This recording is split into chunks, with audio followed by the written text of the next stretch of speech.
Capítulo 23. Ayudar. Por Pierre. Fue como si la noticia misma terminase el ataque. A los pocos segundos, los pocos disparos que quedaron se terminaron. Aru lo sentía. Estaba al absoluto borde de una negrura que ella nunca podría controlar. Era parecida a uno de sus ataques de ira, pero más opresivo y oscuro. Si su ceguera de enojo era roja, esta era negra. Los subordinados de las familias que habían salido al ataque, primero fueron a la sala de conferencias, para asegurarse que sus jefes estuviesen bien. Cuando la mayoría de los jefes y los subordinados se reuniesen, con un peso en el estómago, y el presentimiento de lo que vería, tanto Timoteo como Tsuna salieron de la sala, y corrieron a las escaleras, donde resonaba un grito desgarrador, que Riker dejó salir. Cuando llegaron a la escena, el corazón de muchos se paralizó. Pierre era una existencia que había aterrorizado a la mayoría. Un hombre que podía, él solo, destruir organizaciones enteras. Era algo que todos querían tener a su favor, y cuya libertad de decisión los aterraba. Así que la muerte de Pierre Blanche no era una noticia que solo afectase a su familia. El dolor y la paz se mezclaban en los corazones de los extrañados líderes de familias, que no sabían por cuál decantarse, hasta que Timoteo dio unos pasos hacia adelante, y cayó poco ceremoniosamente de rodillas frente a la joven adolescente que sostenía el cuerpo y lo miraba con clara desconfianza y hasta odio en sus ojos marrones. Lloraba en silencio, mirando al hombre. Se cubrió la cabeza con las manos, y dijo en voz alta, aunque posiblemente no era esa su intención: le fallé a la persona que me salvó la vida. Esas palabras les dolieron a todos los presentes. El alivio vendría luego, seguro, pero en ese momento se llenó de solemnidad. Se había ido un gran hombre. No era momento de festejarlo. Fue Rickert el que decidió tomar la iniciativa. Nos lo llevaremos. Hay que velarlo. La voz de Timoteo Di Gongola fueron una legítima súplica cuando le tomó el borde del saco a Rickert y le soltó. Por favor, deja que yo los lleve. Es lo mínimo que puedo hacer. Rickert no tenía fuerzas para protestar, y mucho menos para manejar, así que accedió. Hubo que mover a Pierre con su sobrina, porque Aru no pensaba dejarlo ir. En la base de las escaleras, Jin-Jack y Blanca se sumaron al cortejo fúnebre. Hubo varios que se sintieron tentados a ir, pero cuando casi todos los Simone a excepción de Emma cerraron la comitiva, los demás se abstuvieron de intentarlo. Timoteo se quedó detrás, no los acompañó. Haciéndoles una seña a los jefes de las demás familias, se dirigió con paso firme a la sala de conferencias. Tsuna y los demás decidieron ir tras él enseguida. La mayoría de los hombres de confianza directa, los hombres mano derecha del jefe, se dirigieron a la sala de conferencias, mientras el resto se iba a los autos, y se acomodaban para escoltar al auto del noveno, en el que viajarían los Chienz, seguidos de cerca por los Simone. Gokudera dudó. Realmente le dolía ver a Aru como la había visto, pero apretó los dientes, y se dirigió a la sala de conferencias. Quería respuestas. Y sabía que su deber era estar ahí. Le dedicó una mirada a Yamamoto que le dio a entender que le dejaba todo en sus manos, obteniendo un leve asentimiento como respuesta. Los autos salieron ni bien se terminaron de acomodar los del auto del noveno. Jin-Jack, quien habló con un tono frío y monótono, indicó cómo todos debían proceder. Rickert lo miró, reconociendo esa mirada de cuando Pierre lo había juntado de la base de alguna familia que traficaba esclavos. Suspiró, y le preguntó quedamente: ¿te puedo dejar todo, muchacho? Ante el movimiento afirmativo de cabeza del joven, el anciano rompió en lágrimas amargas, olvidándose de la compostura que se había obligado a recuperar a base de testarudez en las escaleras. Blanca le dedicó una pequeña y muy forzada sonrisa al conductor, que claramente había forzado al verdadero conductor a cederle el puesto. ¿Preocupado por tu novia, pequeño? Ibari la ignoró, como si no la conociera, ni la hubiese escuchado. Ibird en su hombro, repetía el nombre de su dueño, y pequeñas palabras inconexas, que fue lo único que se escuchó durante el viaje, a excepción de los sollozos y resoplidos de los dos mayores. A Ibari le llamaba la atención que la pareja a su lado no solo no llorase, sino que nadie les dijese nada sobre eso. No que le importara, pero un tema tan delicado. Estaba seguro de que Tsuna le diría algo al respecto, sin dudas. Fueron unas largas, dolorosas y silenciosas 4 horas. Que los jefes de las familias de la Alianza Bongola usaron para ponerse de acuerdo en el interrogante que había iniciado la reunión. Yo estoy en desacuerdo, Cora. Colonello dio un golpe en la mesa para enfatizar su punto, y que los demás lo mirasen. Varias personas lanzaron murmullos de asentimiento. Este hotel es territorio de los perros, y fuimos atacados en él. Realmente podemos pensar que fue sin querer. Ni siquiera sabemos si Pierre realmente. En eso te equivocas, coronel. La voz de Reborn fue fría, sin pasión. Su expresión tapada parcialmente por la sombra de su sombrero. Este es territorio de los Strasso. Este hotel fue heredado a Rickert por ser el esposo de la dueña. Él se movía solo en eso. Y Pierre está muerto, de eso no tengo dudas.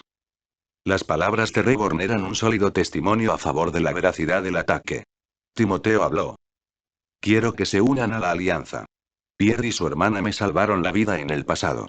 Y tuvieron más de una oportunidad de matarme hoy. Pero en lugar de eso, me protegieron a mí, y a mis guardianes. Si ustedes votan en contra y no se pueden unir a la alianza, yo los consideraré un aliado de mis guardianes y Dios. Hubo silencio. Nadie sabía que ese sujeto, ese loco sediento de sangre había, en su momento, salvado la vida de Timoteo. Y él tenía la razón. Los dos que se habían quedado, habían hecho todo lo posible para protegerlo. A él, a sus guardianes, y al 10º. Tsuna asintió. Yo también los considero aliados de mi familia y Dios. Se comportaron realmente buscando nuestro favor, y lo que dijo Pierre. Es que él está haciendo esto por el futuro, por un futuro de paz. Y eso es algo con lo que yo voy a estar siempre de acuerdo. Con eso, parecía sellada la alianza Bongola-Chienz. Con la suma a ese pacto de los Simone, que por el comportamiento durante el ataque y antes de la reunión, era algo que estarían de acuerdo, aunque no se hubiese quedado ninguno a hablar por ellos, los CDF, y un grupo más, se creó un rápido momentum de aceptación.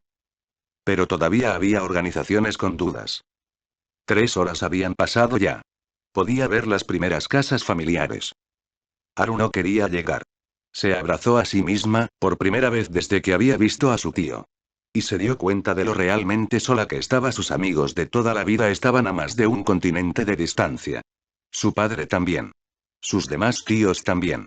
Y, aunque se llevaba bien con ellos, no podía terminar de confiar en Rickert, Jacqueline, y mucho menos en Bianca y Jean-Jacques. Con peso en el alma, tomó su teléfono, y le mandó un mensaje a su padre. Papá, el tío está muerto. ¿Qué hago? No pensó para nada en qué pensaría su padre al leerlo.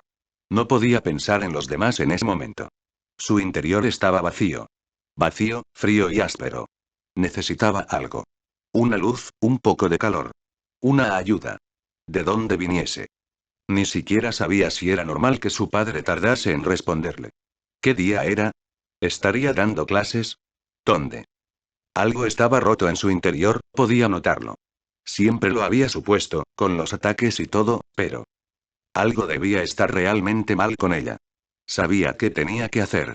De alguna forma, lo sabía.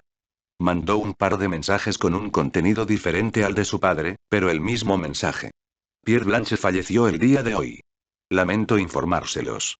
En unas horas, me comunicaré nuevamente para informar sobre el velatorio. Eran números que su tío le había dado, de gente que él confiaba. Uno de esos mensajes, fue a hacer sonar el bolsillo de Rickert. Miró por primera vez dónde estaban. Descubrió que no faltaba demasiado para llegar a la librería donde ella vivía. Vio que Bianca y Jean estaban guiando al conductor, que ella no llegaba a ver, y le tocó el hombro a Jean. No vayamos a casa. Ve a la cafetería de la Rue, por favor. Ella podía escuchar claramente lo horrible que sonaba. Su voz era apenas un hilo, cargado de dolor, que sonaba acuosa, como si aún llorase. Se tocó las mejillas, y descubrió que aún lloraba, para su sorpresa. No identificó con igual facilidad el idioma que había usado al hablar. Su forma rápida de hablar japonés y los símiles que le hacían los fonemas del francés se habían combinado, pero como doblaron en la dirección correcta, supuso que habían entendido. Miró de nuevo la situación.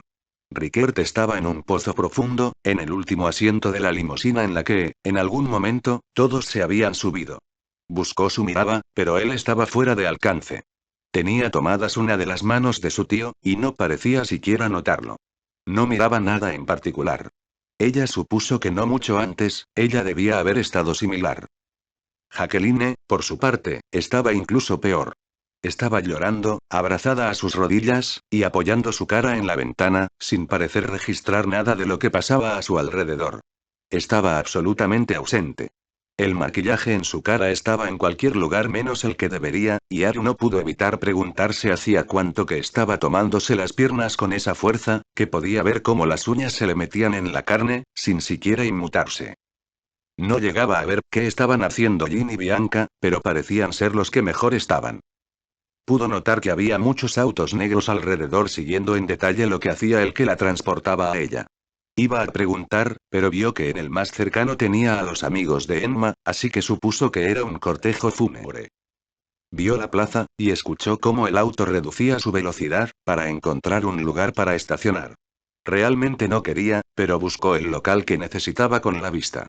Por suerte, estaba abierto. No estaba segura de qué haría si no lo estaba.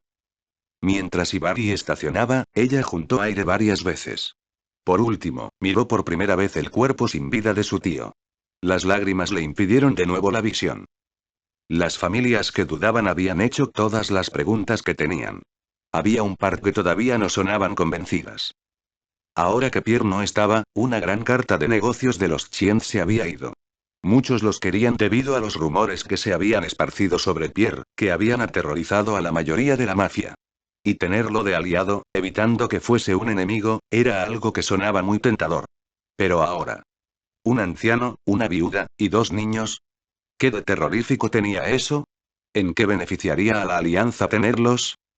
El sonido del teléfono de Timoteo interrumpió el fuego cruzado de preguntas y respuestas.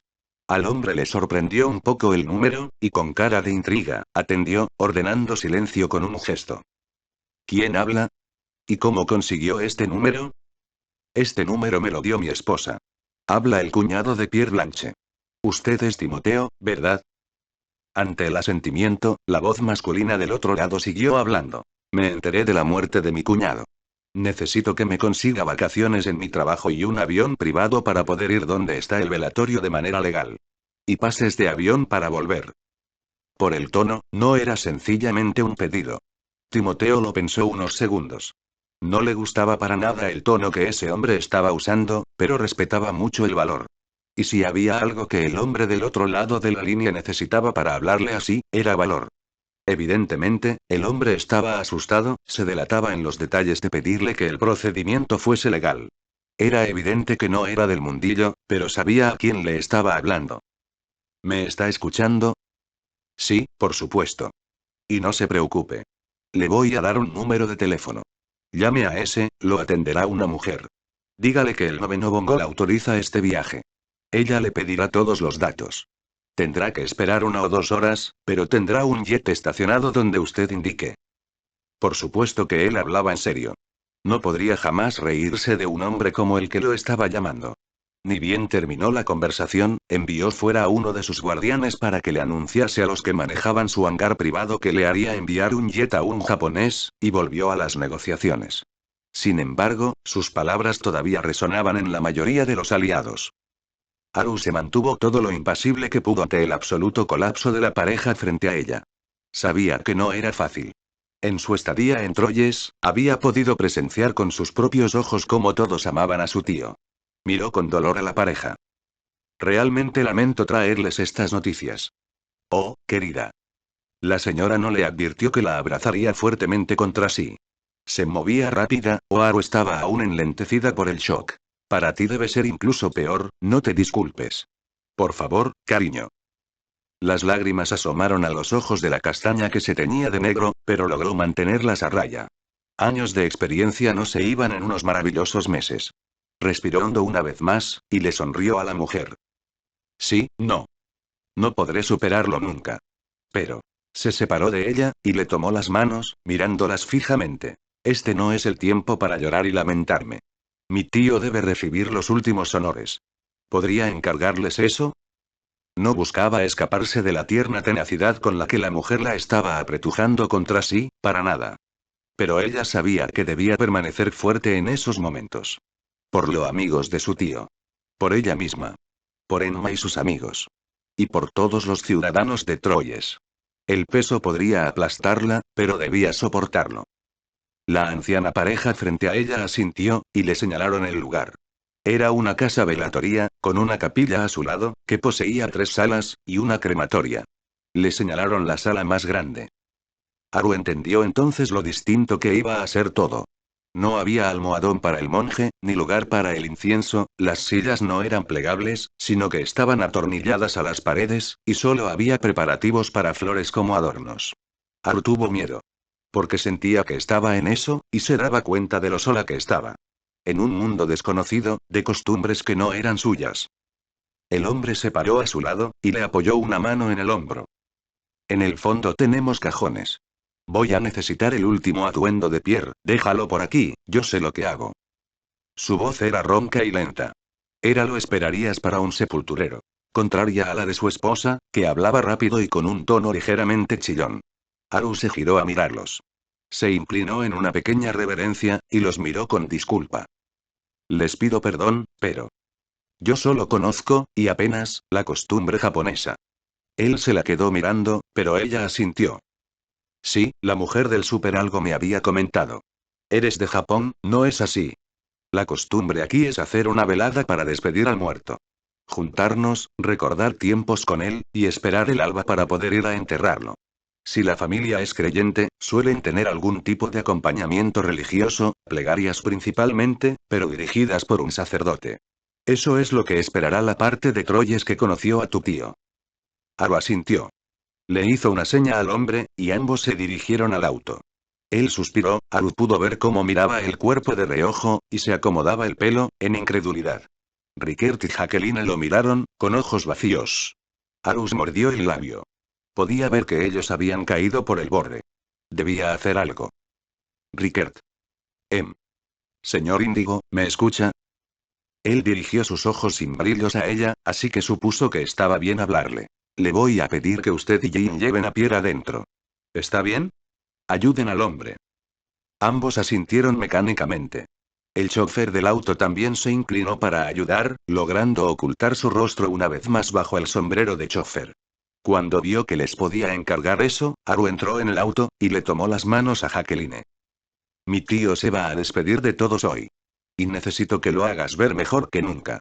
¿Puedo pedirte eso, verdad? Hubo una pequeña chispa, apenas momentánea, en los ojos de Jacqueline mientras ella asentía, dando por primera vez signos de vida. Entonces, ve al departamento y tráele sus mejores ropas. La mujer se levantó de manera tan mecánica, posiblemente olvidando que estaba en un auto, sino notándolo por primera vez, que se levantó como si hubiese estado sentada en un banco, y golpeó su cabeza con el techo del auto. Al verla en ese estado, Haru dirigió sus ojos de cachorro a su amiga Blanca, que suspiró. Solo debo seguirla, ¿no es así? Haru la despidió con una sonrisa.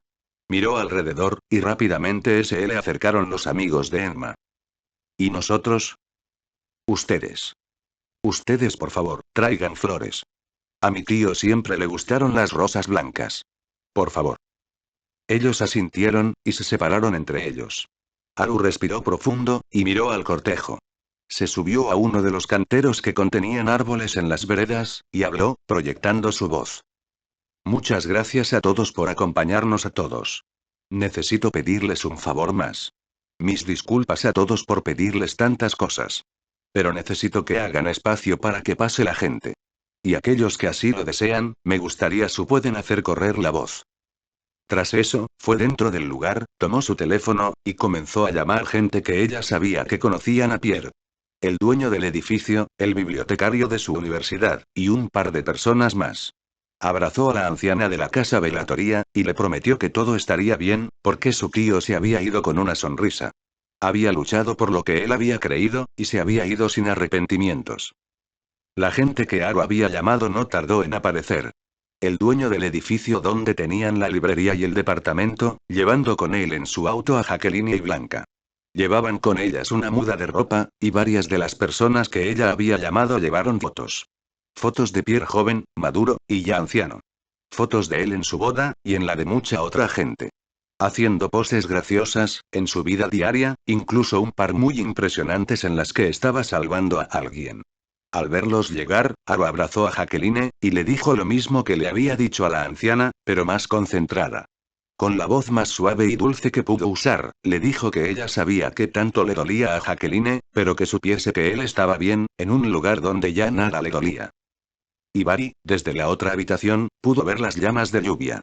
Haru seguramente no lo notaba, pero él podía verlas. Eran tan débiles que apenas si podían llamarse llamas.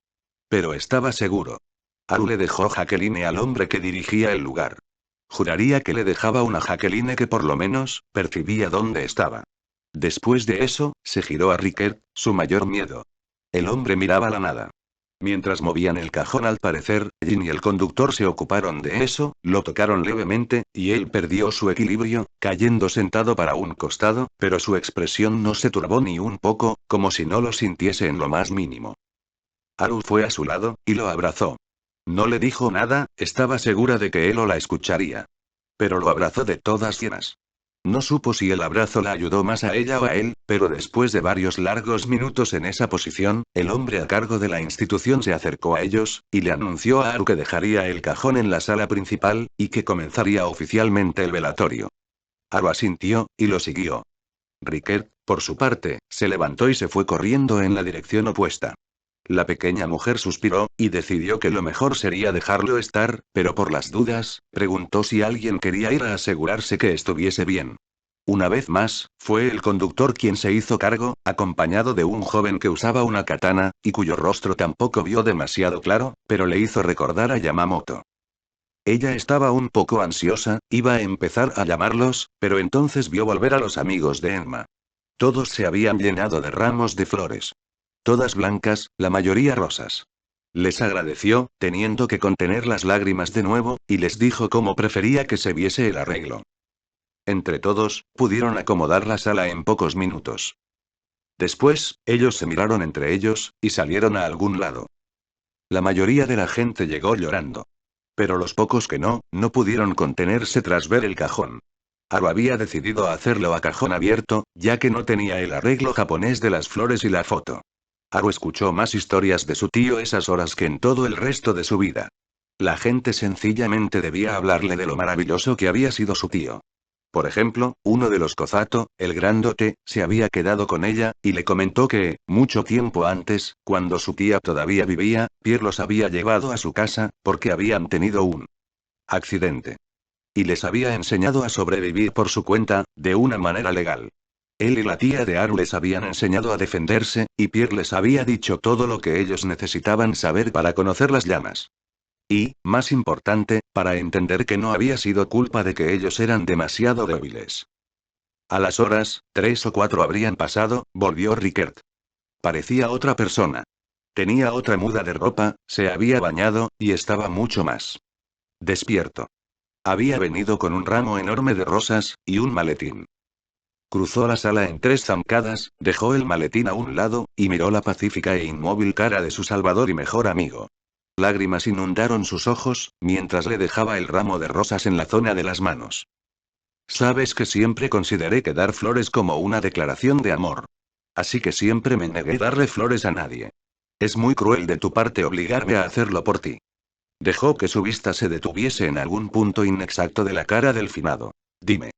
Sin ti. ¿Qué hacemos? ¿Para dónde vamos? ¿Por qué nos salvaste si no nos ibas a acompañar durante todo el viaje, maldita sea? A pesar de las lágrimas corriendo por sus mejillas, sonreía y lo peor, es que esta es una vida que te debo todavía. Así que voy a trabajar para disfrutarla. Sé que preferirías eso. Si iba a seguir hablando, las lágrimas lo golpearon de tal forma que no lo pudo lograr. Cayó de rodillas, y se quedó así por varios minutos. Llorando, solo. Algunas personas, principalmente aquellos que llegaban, que iban a ver a Pierre, cuando pasaban a su lado le apretaban un hombro y le murmuraban algo sobre condolencias, pero nadie que él registrara. Haru lo veía, mientras su corazón se estrujaba de dolor. Dudaba si ir a decirle algo o no, cuando una mano le apretó su propio hombro. Al girarse, no podía creer lo que veía. Papá. ¿Estás acá? ¿De verdad? Él solo sonrió como respuesta, y asintiendo, extendió los brazos. Ella lo abrazó. No entendía qué pasaba, pero realmente le hacía mucho bien sentir ese abrazo. Tuve que llamar a un conocido que le debía un favor a tu mamá. Pero pude venir. Traté de estar acá lo más rápido que pude, corazón. ¿Qué pasó? ¿Me puedes hablar de eso? Ella lo intentó, pero prefirió negar, habría demasiado que explicarle. No podría nunca decirle todo lo que nunca le había dicho en ese momento. Pero pronto.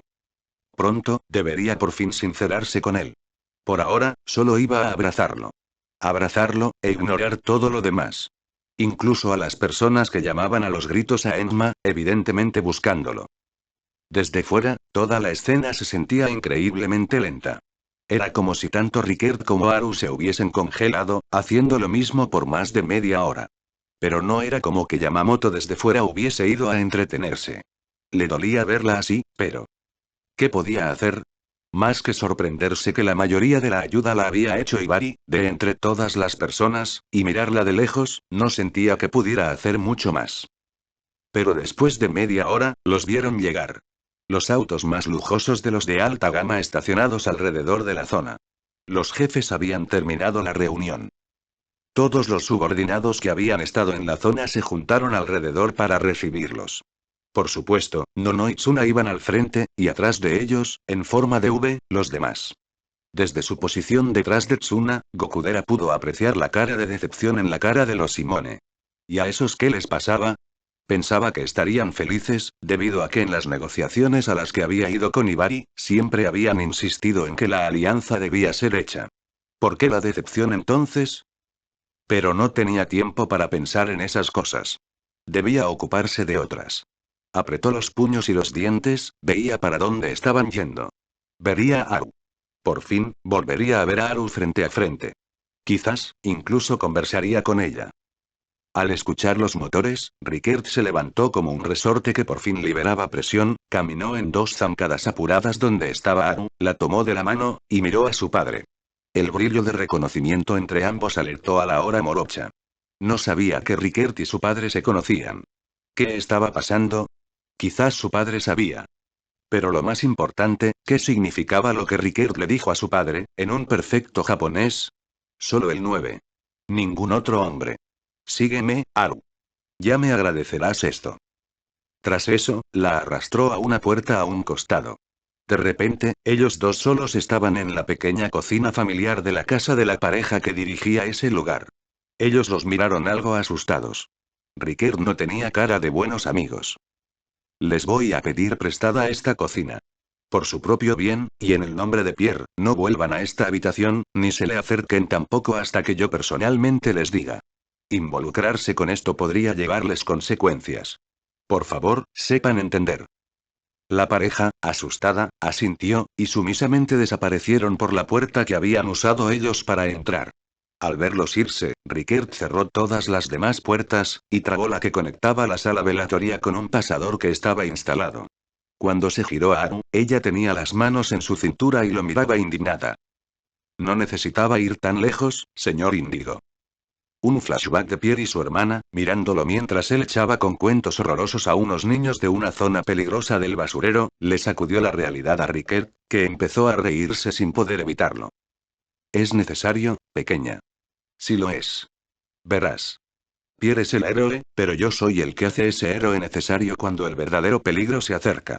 Yo soy el Doberman malo que aleja a los curiosos, y ataca a los ladrones. Ese es mi trabajo. Escucha, sé que Pierre no fue el primer mafioso que conociste. Esto va a ser rápido, pero necesito explicártelo antes que ellos lleguen. A Haru no se le escapó para nada el énfasis. ¿Ellos? Rickert asintió. No son enemigos, pero aparentar fuerza nunca está de más. Necesito decirte algo. Ya sabes que Pierre se consideraba a sí mismo un mafioso, ¿cierto? Algo en Haru le decía que negase. Era cierto, su tío nunca se lo había dicho, y era cierto que, atando cabos, casi todo cuadraba, pero... Lentamente, aunque no quería, asintió. Eso tomó algo de tiempo. El concepto es algo equivocado. Pierre lo que hacía era ser un vigilante. Es decir, aplicaba justicia aunque esa justicia no siempre fuese legal. Muchos negocios oscuros se hacían en esta zona, y ni él ni yo pudimos evitar quedar envueltos en ellos. Sonrió aunque yo los busqué, y él los esquivó como la peste. Fue por eso por lo que terminamos con ese molesto título. Porque ellos hicieron el primer movimiento. Y principalmente, la persona que va a venir a verte. Timoteo es el líder de una verdadera mafia. Su organización se llama Bongola. Ellos quieren que hagamos un acuerdo con ellos. Unirnos a su alianza. La cabeza de Haru empezó a girar. Tenía demasiadas cosas pasándole en ese par de horas. No podía sencillamente irse. ¿Quién le cambiaba de vida? De repente, tenía una mano en cada hombro, y era girada con fuerza a enfrentar a Rickert. Te voy a pedir que lo enfrentes. Necesito que no aceptes el trato. Que le especifiques que es por el momento, y que cuando nosotros, los perros, nos organicemos les daremos la respuesta definitiva. No accedas a nada más que su protección. Eso es todo lo que debes recordar por ahora, aceptar la protección de Timoteo, sin otra condición. ¿Está bien? Ella, lentamente, asintió, mientras su padre era enfrentado a un par de caras conocidas, y una desconocida. Respiró profundamente, e hizo una reverencia muy japonesa. Muchas gracias por venir hasta aquí. Dijo en japonés primero, para repetirlo en francés y en inglés después. Tsuna estaba sorprendido. Pero intrigado. ¿De dónde le sonaba? Sentía que había visto a ese hombre antes. Timoteo, sin embargo, estaba profundamente impactado, porque reconocía esa voz del teléfono. Y no podía creer que había sido enfrentado por ese hombre. De mediana edad tirando a mayor, petizo y del lado grueso, nervioso, y vestido como todo un nerd. Él. Fue rechazado por Rose. ¿Por él? Tuvo que respirar hondo mientras él seguía con la planilla de formalidades. Gracias por su ayuda para permitirme llegar a tiempo. Estaré siempre en deuda. De eso nada, ya que me permitiste pagar la mía. Así que tú eres el esposo de Rose. G. Esa Rose tenía gustos definidos. Se le escapó a Timoteo. Varios metros más allá, viendo el cuerpo de Pierre aún sin poder creerlo, Visconti dirigió al hombre sus ojos. ¿De esa Rose? ¿La que había salvado a Timoteo de un tiroteo y luego rechazado un matrimonio arreglado para que él la protegiese? Diablos. Eso dolía. Sonrió sin poder evitarlo. Tu mujer me salvó la vida varios años antes.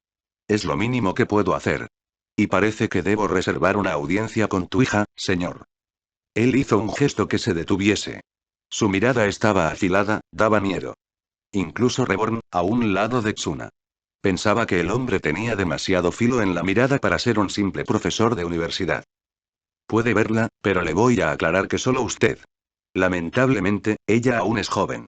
Y prefiero que tenga el menor contacto con su gente. Aceptaré que usted vaya de verla, como un regalo por todo lo que ha ayudado a mi cuñado, pero el niño y los guardaespaldas quedarán afuera. Los guardianes, tanto de la 9ª como de la 10ª generación, se tensaron en unísono. Sin duda, ese hombre tenía huevos. Nadie discutiría con eso. Enfrente de toda la familia, ponerle condiciones a Nono. Y lo peor fue. Está bien. Iré yo solo. Todos, espérenme acá.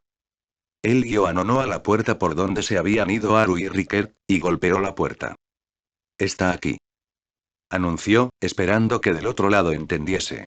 Por suerte, al parecer lo habían hecho, porque Rickert abrió un poco la puerta. Al verlo solo, la abrió de par en par. Pase. Y que sea rápido, por favor.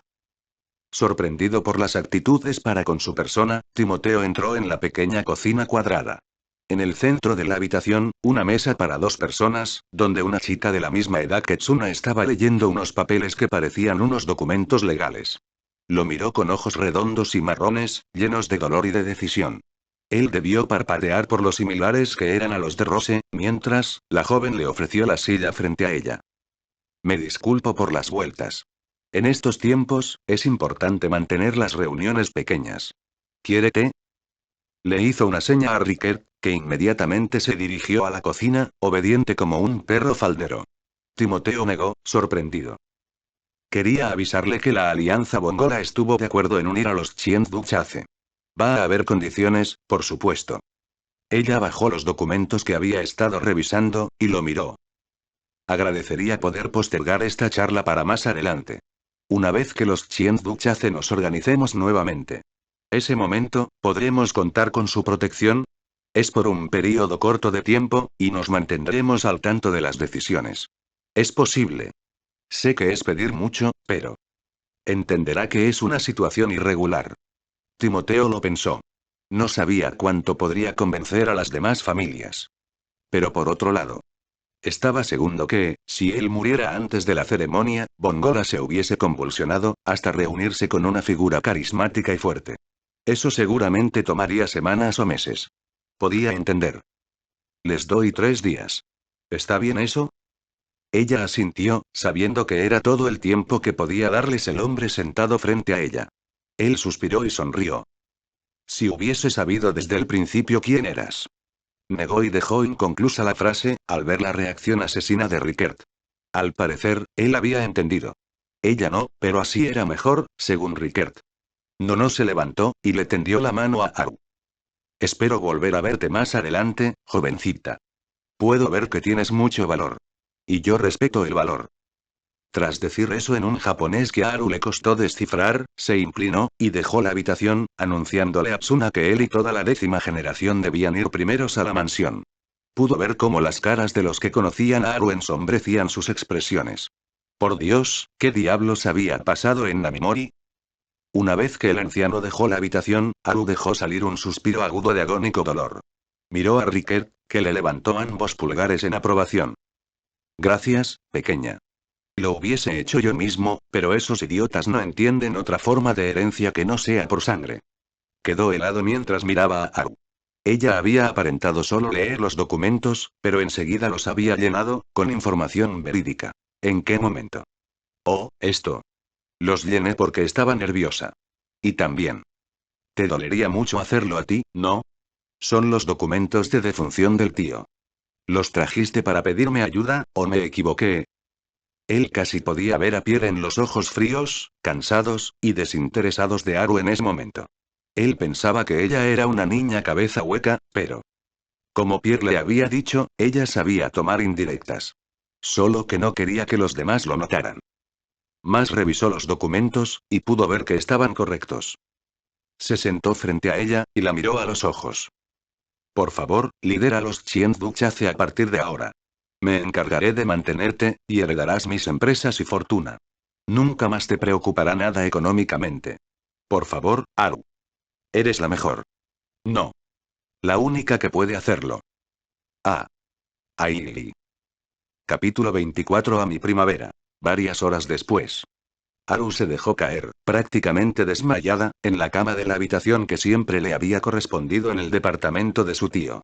Las imágenes, recuerdos, situaciones, personas, todo era un confuso montón que se arremolinaba en la cabeza, y de a ratos le llegaban, de a ratos se iban, a veces dejándola en un vacío casi total, y a veces saturándola por completo.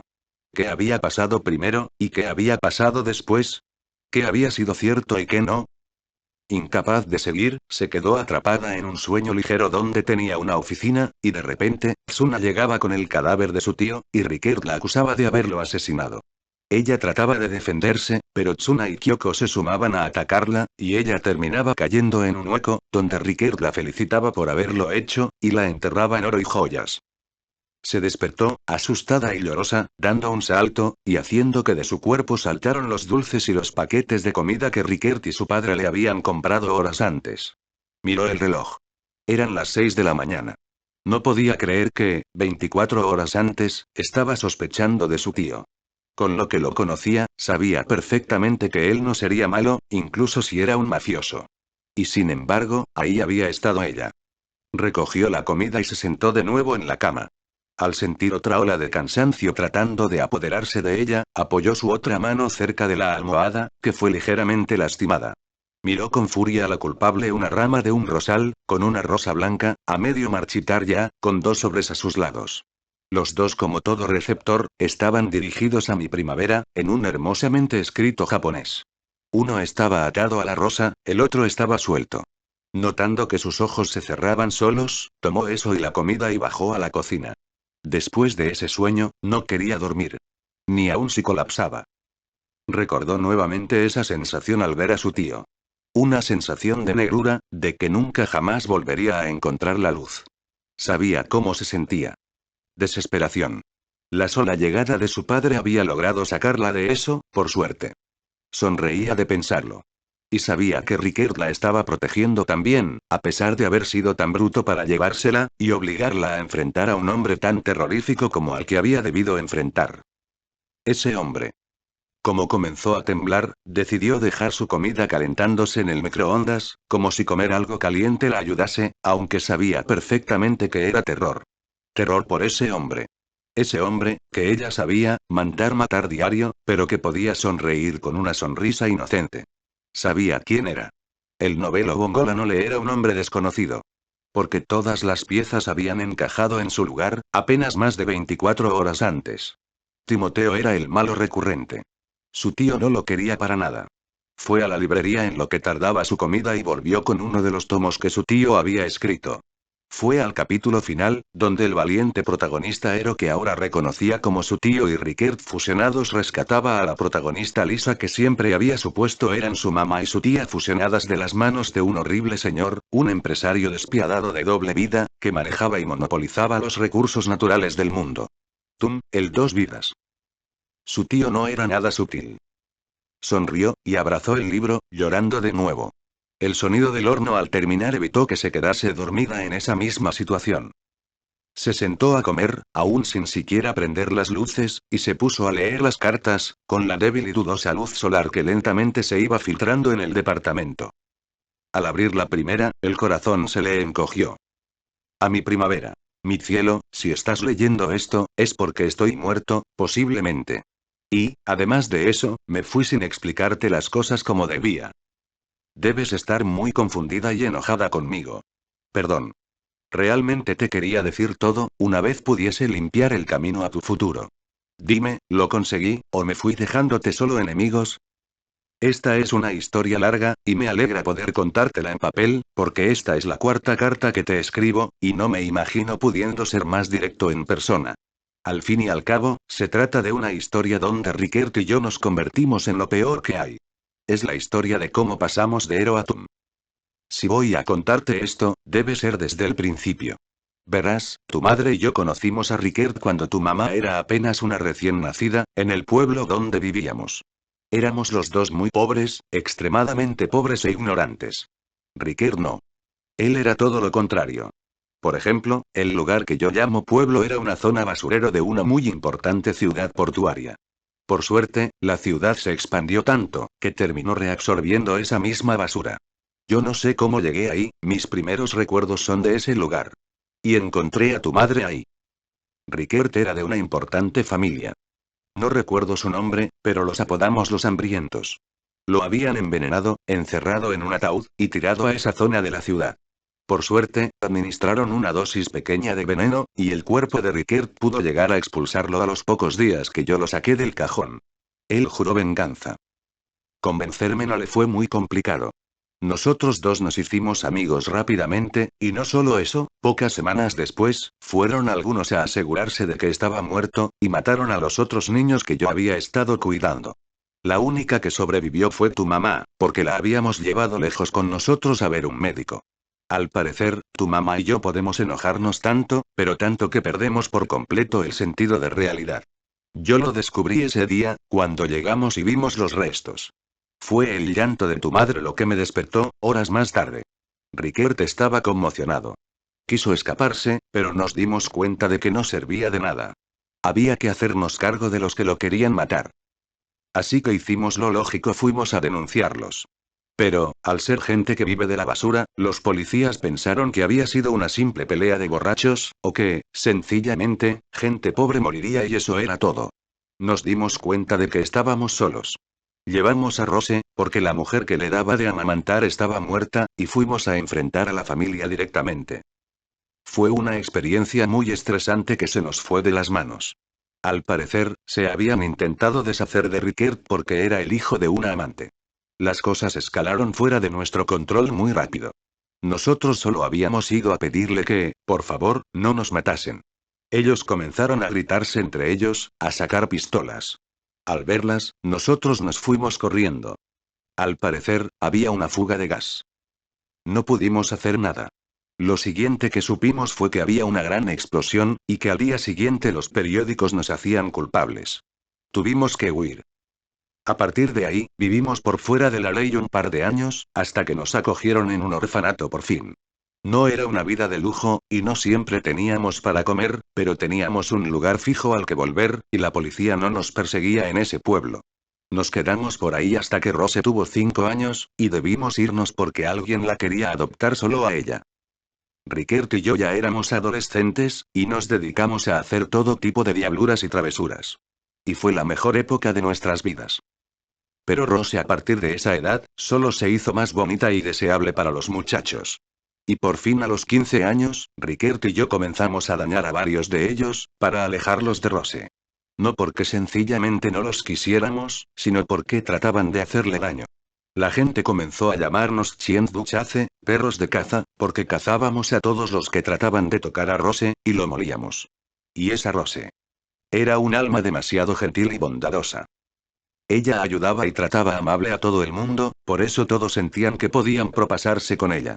Por eso no nos sorprendimos con Rickert, cuando nos dejó y fue a empujar a un joven al que estaban por dispararle.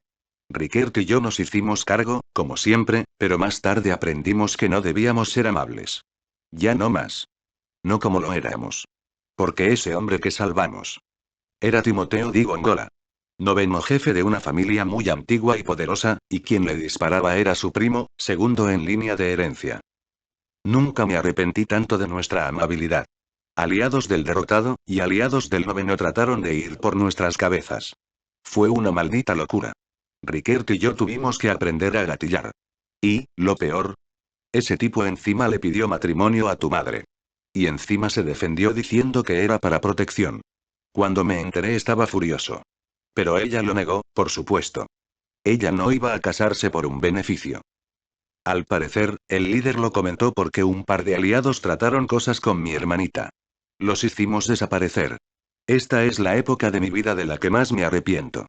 Porque Rickert y yo estábamos muy cansados, muy dolidos, y muy confundidos.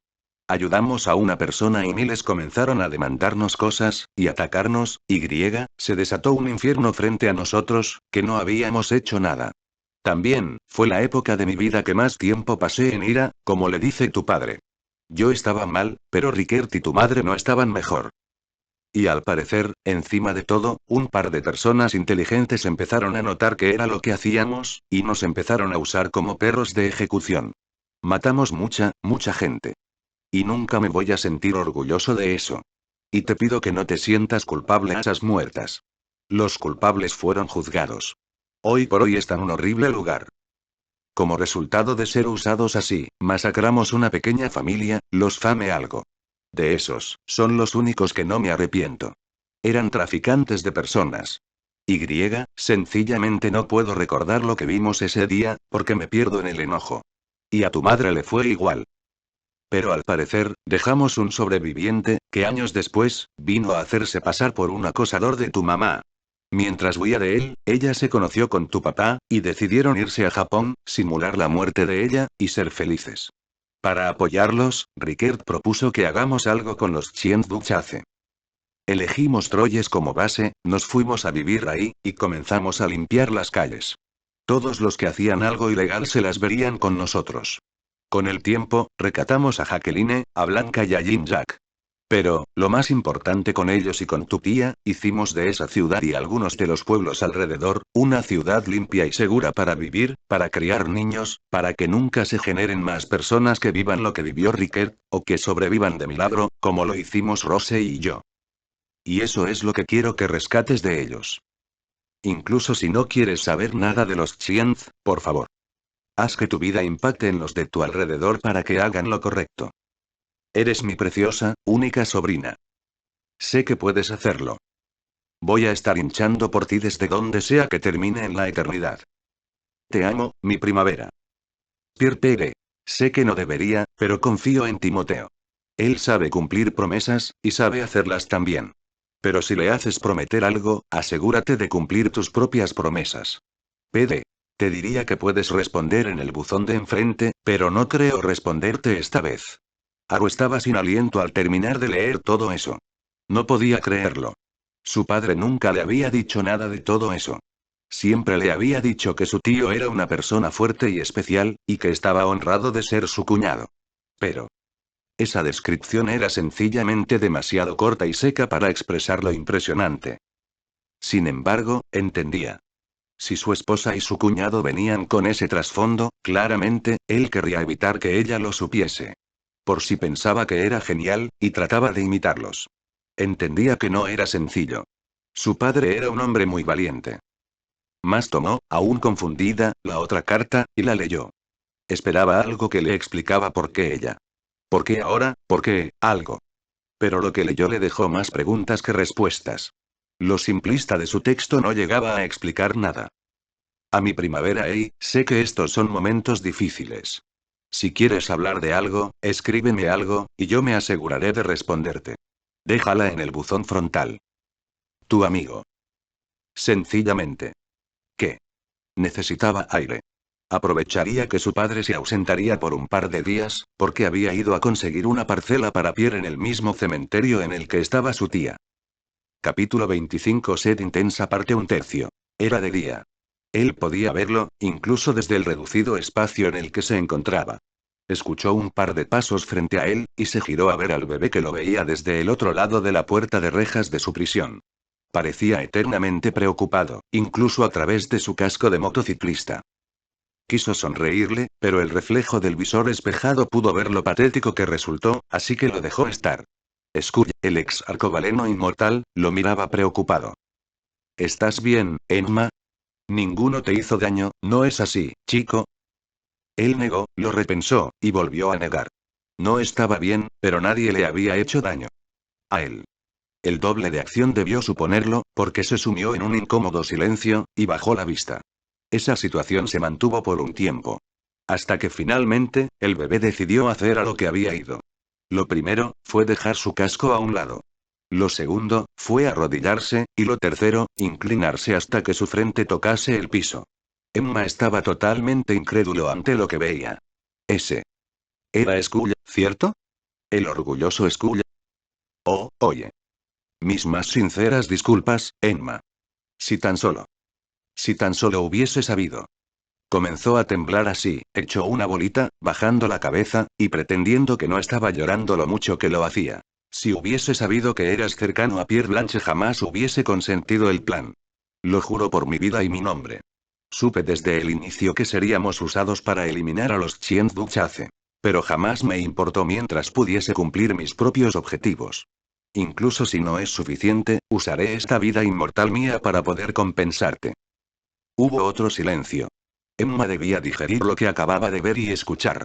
Y aunque no quería volver a llorar, que era lo que se había dedicado toda la noche, terminó llorando otra vez. Pero eran lágrimas semi-amargas.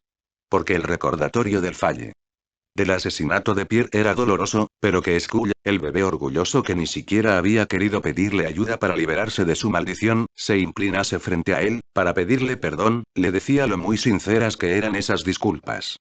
Skull era un buen amigo. Él sabía que era cierto si hubiese sabido, jamás hubiese consentido el ataque. Pero. Ya era tarde para decirlo. Está bien, Skull, te creo. Pero.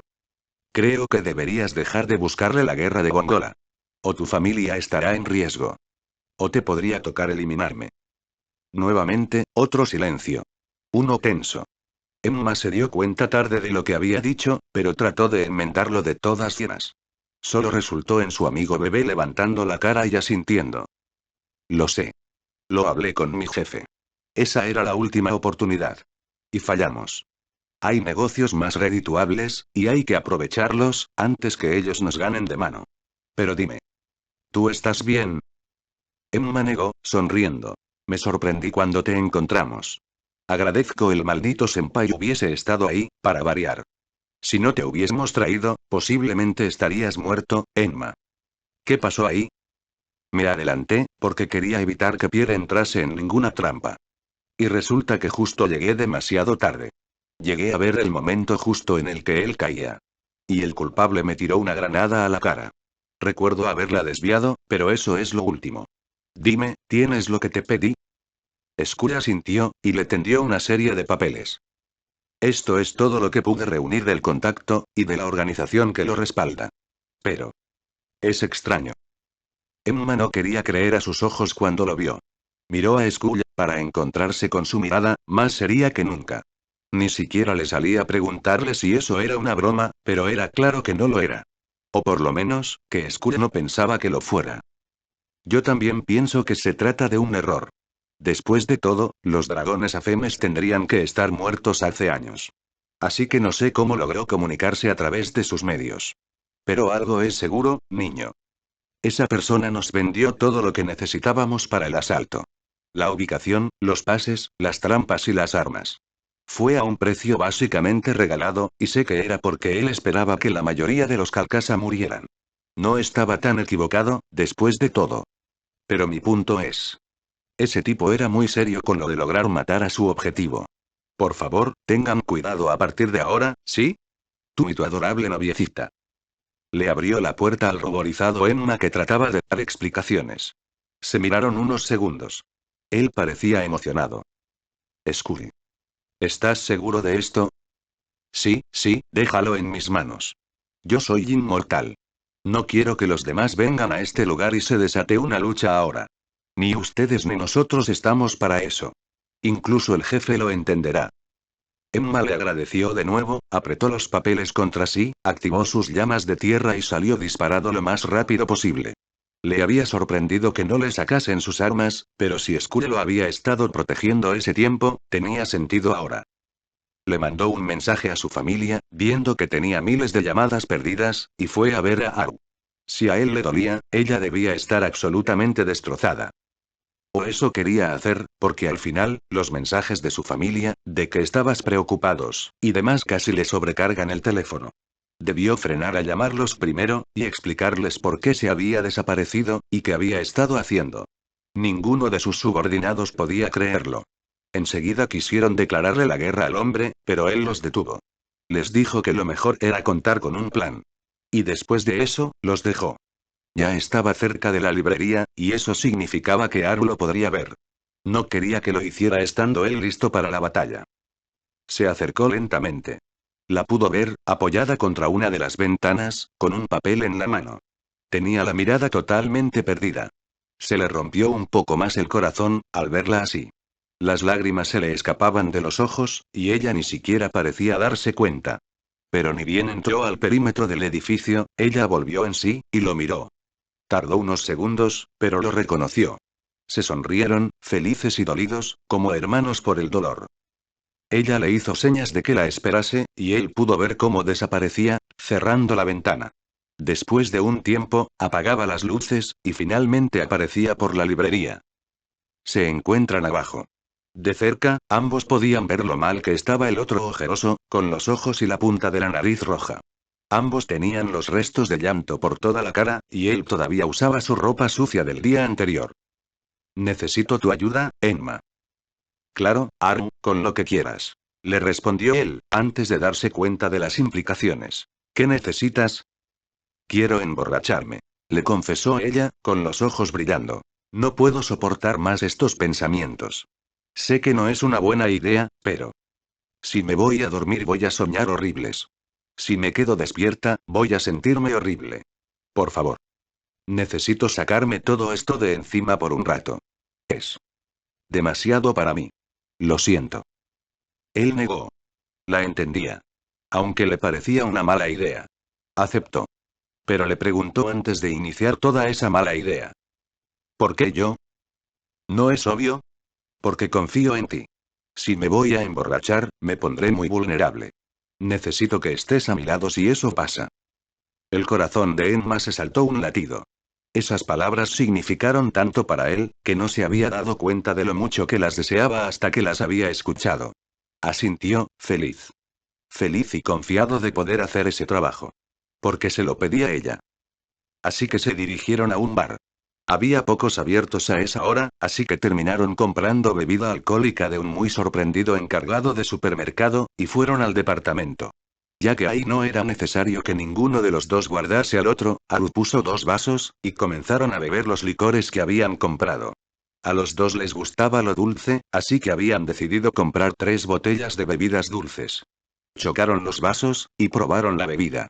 El olor era dulce y cargado, así que Aru tomó el pequeño vaso que se había servido de un golpe.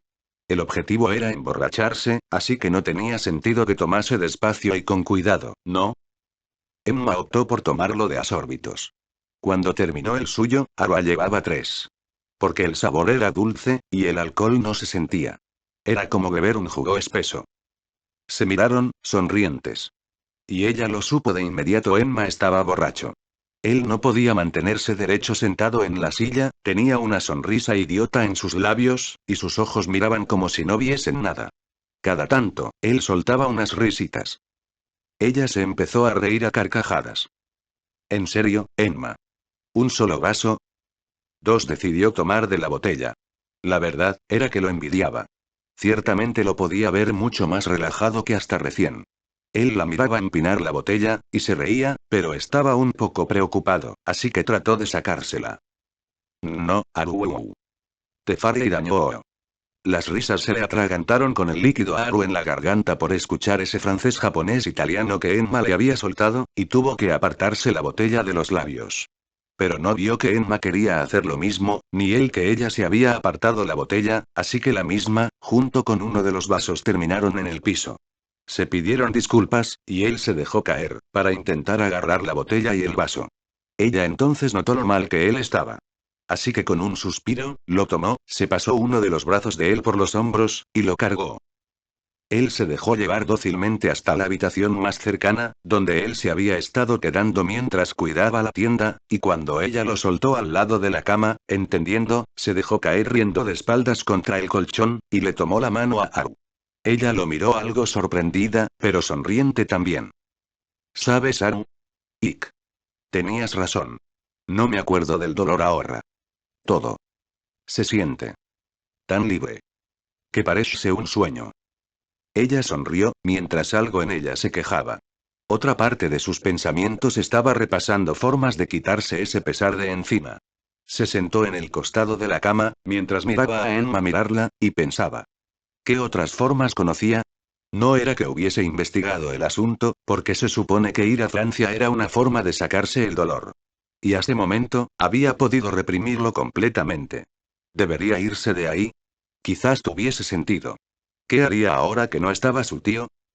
De repente, la mano de Emma llegó a sus muslos, y ella soltó un gritito, tomada en un descuido. Aru. Hey. Sé que no debería, pero te amo. Ella lo miró, sin entender. Trató de ordenar la información en su cabeza, pero no pudo. ¿Qué? Sé que eres la novia de Tsuna. Pero. No lo puedo evitar, ¿sabes? Te amo. Si pudiese, me encantaría hacerte mi esposa. Que seas mía para siempre. ¿Sabes? Pierre incluso dijo que si tú decías que sí él estaría feliz. Ella quedó helada. Y de repente, recordó una película que nunca le había gustado, porque estaba en contra de su mensaje. Y miles de canciones que decían lo mismo. Todo su cuerpo tembló ante la idea. Pero. Si no era en ese momento, ¿y con Emma cuándo y con quién sería? Él estaba confesándose. ¿No era lo correcto? Más de repente, algo que ella no pudo controlar a tiempo, movió su mano y sus labios antes de que fuese muy tarde para arrepentirse. Puso la mano de él bajo su pollera, y lo besó con insistencia. Emma. Quiero que tomes mi virginidad. Al ver que él tardaba en responder, amenazó: si me amas, debes hacerlo. Capítulo 30 Motivos. Herencia. Horas después, Aru recibió una llamada de Ibari. ¿Cómo consiguió su número? Sin importancia. Lo único que importaba era que él la esperaba para entrenar de 5 de la tarde a 8, en la terraza del edificio de él. El entrenamiento sería diario, siempre a la misma hora, para hacerlo un hábito, lo que iniciaba la disciplina. También, le advirtió que le dolería, porque él buscaría sacar esa forma de pelear de ella. Ella le dijo que eso no le gustaba, consiguiendo solo sonrisas del otro. Entonces puedes luchar para que no salga. Pero solo dolerá más. La frase le había dado escalofríos por la espalda a Aru, que mentalmente se preparó para dolor. Pero nunca hubiese adivinado de lo mucho que le dolería. Empezaron con un calentamiento, apenas unas 13 sesiones de abdominales, unas 10 vueltas a la terraza, y después de eso, lagartijas. Podía empezar con 15, podía ver con esos brazos que quizás debía empezar despacio. Las primeras 7 sesiones de abdominales no le dieron tantos problemas a Aru como él esperaba. Ella al parecer era atlética. Cuando, tras la 8ª sesión, ella notó que sus músculos apenas podían seguir, decidió comenzar a correr. Él le llamó la atención, pero ella le sonrió. No dije que terminé. Corrió las 10 vueltas, y terminó con los abdominales. Los sentía arder, como si la consumiesen, mientras hacía las lagartijas. Sabía que le dolería al día siguiente. Cuando terminó, se dejó caer pesadamente, y le iba a preguntar qué seguía, cuando vio que se le acercaba. Algo le dijo que se corriera. Se giró justo a tiempo. Él la había atacado. Lección número 1. Dijo él, mientras sacaba las púas de sus tonfas. Nunca sabes de dónde vendrá un ataque. Así que debes estar alerta. Siempre. Aunque pienses que es un aliado. Trata de leerme. Trata de saber si te atacaré o corregiré tu postura. Ella quería sacar sus ojos de las baldosas de concreto que él había pulverizado, pero no podía. Para romper esas se requería un taladro neumático, ¿no? Pero no podía estar atenta a eso, una tonfa venía a toda velocidad contra ella. Se tiró a un costado para esquivarla. De nuevo, esquivando de suerte. Lección número 2. Le dijo él, apareciendo del otro lado, a la velocidad del rayo o lo que Aru consideraba la velocidad del rayo. No dejes que te arrinconen. La iba a golpear. Aru lo podía ver. Sabía que se moriría si eso la golpeaba. Y, sin embargo, la tonfa que se dirigía a ella con una velocidad indescriptible se detuvo, y le tocó una mejilla, como quien toca a alguien por molestarlo. Como tenía los ojos cerrados con toda su fuerza, Aru no vio la cara que puso Ibari al notar que las mejillas de ella eran tan malditamente suaves. Solo fue un segundo, pero esa segunda lección fue el inicio del infierno personal de Aru. Fue golpeada en el abdomen, en las piernas y en los brazos. En todas las zonas que le dolían por haber estado entrenando. Durante una buena media hora pudo dominarlo, pero no pudo soportarlo más. Cuando las púas se hincaron en su piel, dio un grito de dolor que desgarró su conciencia, y de ahí en adelante, oscuridad. Hasta que Ibari le restringió los movimientos. Ahí, lentamente, volvió a sus cabales, encontrando un cielo nocturno, y una hermosa vista nocturna. Le hubiese encantado seguir mirando la vista, pero de repente notó que estaba a punto de caerse de la terraza, y lo único que la salvaba de una muerte inminente, eran los brazos de Ibari inmovilizándola. Dio una poderosa patada a la baranda, y ambos cayeron para atrás. Aru miró, preocupada, a Ibari y sonrió de verlo casi completamente ileso. Tenía un único golpe en una mejilla. Casi se pone a reír de alivio. Él lo veía y no lo podía creer. Ella se estaba preocupando por él, cuando ella estaba con moretones por todo el cuerpo, algunos cortes, y casi se había caído de un edificio de 20 pisos. Esa chica era de no creer.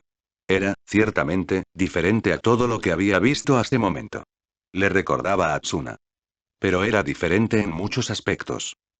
Ella miró su teléfono, y se desplomó confiadamente en el piso. Él quiso golpearla, pero ella se escudó mostrándole que eran las 8:05. Ya terminó la hora de entrenar. Es hora de dejar que el cuerpo descanse. Era cierto. Ir en contra de las reglas que él había impuesto ciertamente no era su forma de ser. Pero no podía creer que esa chica se había acostumbrado así de rápido. Y no solo eso. No podía creer que ella no lo había notado todavía. Ella caminó, como pudo, a la puerta de la terraza, tomó su cartera y le sonrió. Gracias por esto.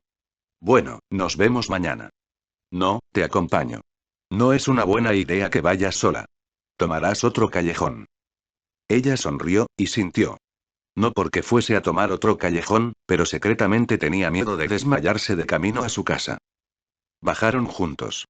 A Aru no se le escapaba que Ibari cada tanto la miraba. ¿Se estaría preocupando por ella? Eso era sorprendentemente amable. Quizás ese tipo despiadado era realmente bueno. Ibari estaba dudando si decirle que había 4 personas siguiendo todos sus movimientos o no. Por un lado, quería que supiera. Pero si ella entraba en ese estadio de locura, ¿los iría a cazar? ¿Y si eran los que habían matado a su tío? Un momento. ¿Se estaba preocupando por ella? Caminaron en silencio, hasta pocas cuadras de la librería. Oye. ¿Por qué aceptaste entrenarme? MH. ¿No te lo dije entonces? ¿Entonces me estás entrenando por cómo me pongo enojada? Él asintió. Es particular. Nunca me había enfrentado a así. Cuando me canse me iré, así que trata de mantenerme entretenido y aprender lo más posible. Otro rato de silencio, y ella, dudosa, le preguntó, ¿crees que es lo mismo para ellos? Al ver que el morocho no la seguía, se aclaró. Para los Chien Chase. Rickert me dijo que quería que los lidere. Posiblemente. Es lo que hacía tu tío, seguramente quieren los menos cambios posibles. Pero yo no los conozco. Ya llegados a la librería, se despidieron, y ella entró, se dio un baño y se acostó, sin poder sacarse de la cabeza esa frase. Los menos cambios posibles. No pudo evitar mandarle un mensaje a Rickert preguntándole a qué se dedicaban los Chienduchace, porque sabía había estado en contacto con Tsuna y los demás que las familias solían no estar de acuerdo con lo que querían.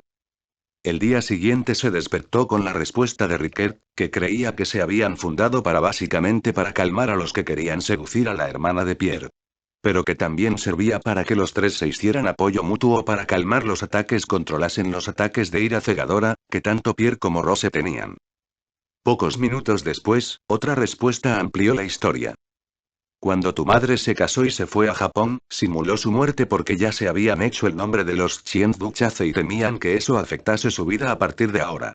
Pierre decidió calmarla y que los dos usáramos ese nombre para limpiar Troyes, la zona donde Rose querría mudarse si en algún momento volvía a Francia por cualquier motivo.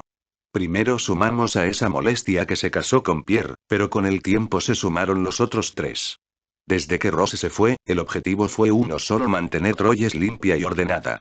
Hacerla una ciudad donde la gente pudiese olvidarse, las puertas abiertas y que no pasara nada. Donde la justicia funcione, y donde las futuras generaciones tengan la vida que nosotros resignamos. Nuestro trabajo es ensuciarnos las manos para que la sociedad prospere.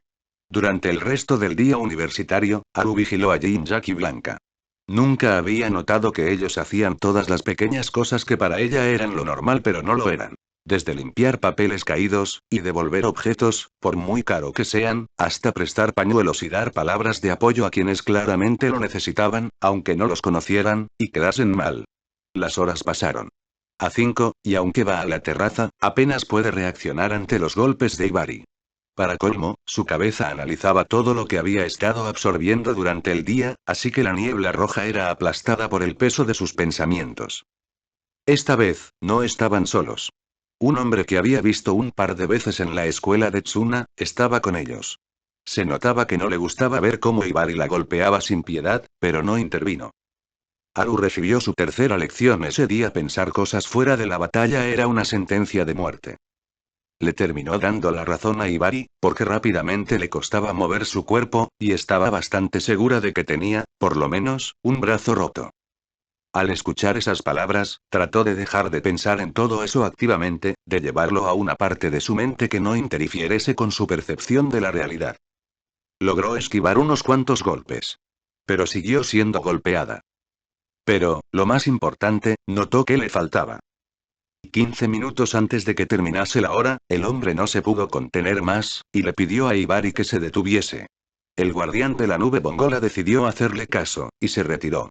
El hombre, peinado estilo Elvis, se acercó a Haru y comenzó a curarla con una especie de caja que Haru no conocía, y que no parecía funcionar del todo bien. Una vez que pudo respirar normalmente, Haru miró a su entrenador y le preguntó, ¿por qué se hicieron tan fuertes? Ibari simuló no escucharla, mientras se le acercaba un pequeño pájaro amarillo, cantando su nombre. El otro sonrió y comenzó a hablar. Sin mirar a Haru a los ojos, como si murmurase para sí, ¿conoces la secundaria Namimori? Sin esperar una respuesta, siguió hablando. Era una escuela absolutamente infame 10 años atrás. Iban a considerarla una escuela de delincuentes, por eso me anoté a esa escuela. Mi curso era un absoluto desastre. Era la ley del más fuerte, ni los profesores podían enseñar, ni los alumnos podían dedicarse a nada que no fuese proteger sus vidas. Ibari Kyoya entró a esa escuela el mismo año que yo, y nos obligó a todos a comportarnos a base de palos. Él fundó el comité de disciplina y nos obligó a los peores de toda la escuela a formar parte de él. Su fuerza sobrehumana nos iluminó a todos. No solo a los que permanecimos en el comité. Los alumnos y profesores de Namimori pudieron tener clases, y el promedio de la escuela subió hasta ser de las mejores de la región. Yo soy fuerte porque esa fuerza puede. Y debe usarse para bien. Para guiar y proteger. Motivada por el discurso, ella se puso en pie de un salto, y le pidió a Ibari otra ronda. Él la miró sin interés, revisó su teléfono y negó. El tiempo de entrenamiento terminó. Si vas a motivarte, asegúrate que sea antes de las 5 de tarde de mañana. Te llevaré a tu casa. Sabiendo que no valía de nada quejarse, ella accedió. Iba a tomar su ruta habitual, pero él negó. Deberías tener varias rutas. Es más difícil atacarte si las tienes, le dijo, tomándola de la muñeca, y llevándola por otro camino.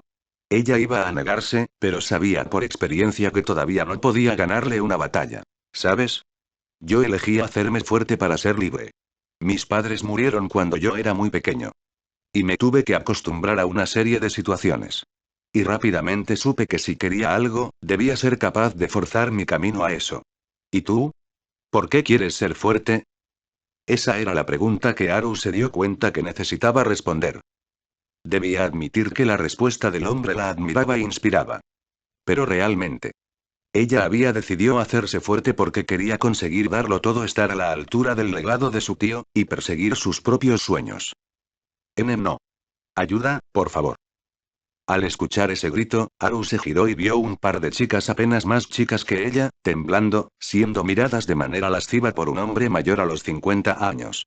Ellas tenían vestidos cortos, y medias largas, y en general estaban vestidas de manera provocativa. El hombre decía que vestidas así, que esperaban, que solo quería una taza de té, y que la pasarían realmente bien. Ella se soltó de Ibari, y suspiró. Gracias. Sé llegar desde aquí, ¿estás segura? ¿Arriesgarte por un par que no conoces? Ella asintió y le sonrió. Más. Sé que no te gustan los grupos. Pero este es el territorio que mi tío defendió. No puedo dejar que se eche a perder. Voy a pelear en manada o de manera solitaria. Él la vio irse. Y sonrió. Podía ver que ese era el primer paso en el camino de Haru de ser más fuerte.